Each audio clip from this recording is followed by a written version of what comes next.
Welcome to Root Health, and today we're going to talk about lead poisoning and how it could be the potential cause behind your symptoms.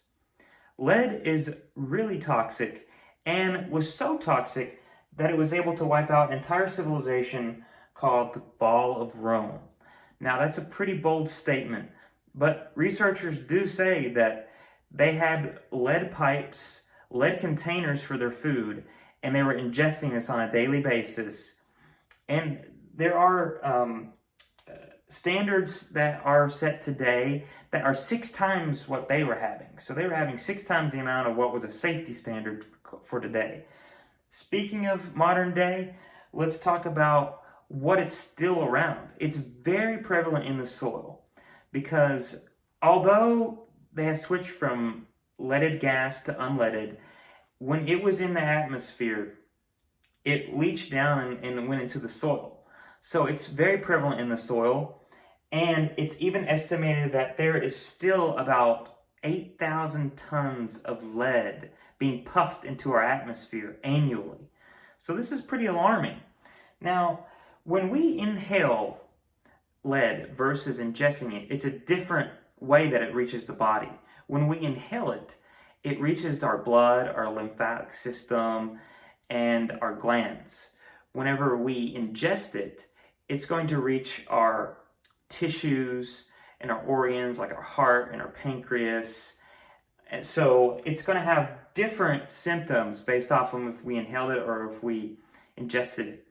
So one of the things that's really kind of surprising is our body doesn't distinguish between calcium and lead because it still is a mineral. Lead is a mineral.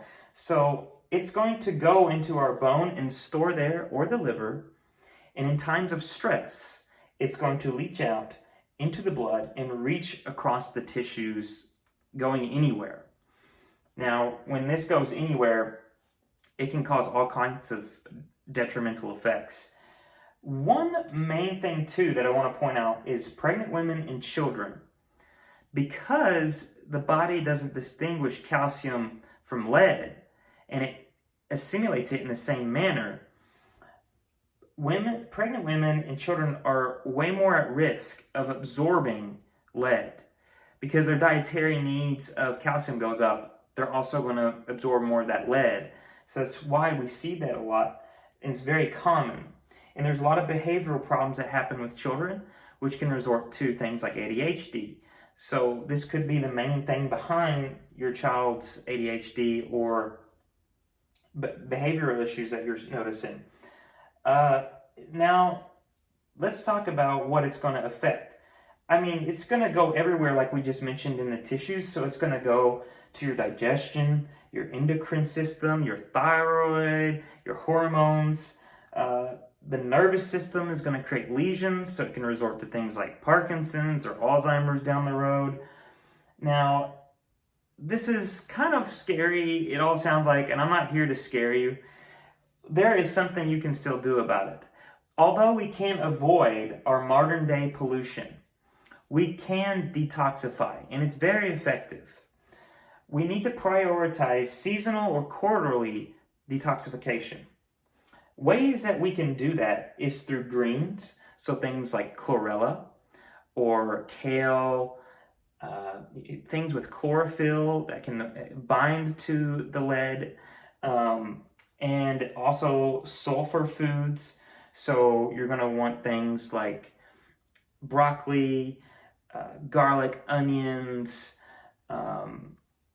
just to name a few. And one major thing is if you're doing all these things, taking your greens and the sulfur foods, which sulfur is going to increase glutathione, which is a big major antioxidant, super important. And you need to make sure that you're eliminating every day. So you want to make sure you're having at least 1 bowel movement a day, if not 2, because you're trying to get rid of this lead that's deposited in your tissues. And fiber is really good. Actually, apple pectin, believe it or not, is really sufficient at binding and getting rid of lead. So you can take that type of fiber. Before we get to chelation therapy, I'd like to talk about a few other notable mentions, which is alpha lipoic acid, which is really good at detoxifying, and like going back to glutathione, and vitamin C and cloves together are really good as well. But there is a thing that is called chelation therapy, and it uses this chemical called EDTA, and it's very effective at getting rid of lead. So it will bind to it. What chelation pretty much means is it will bind to the toxin, and then it will transport it out for excreted elimination. So that's a very effective measure too, as well. Let's see if there's anything else. That about concludes this video. I hope you very much enjoyed it, and I look forward to seeing you in the next ones. Thank you so much.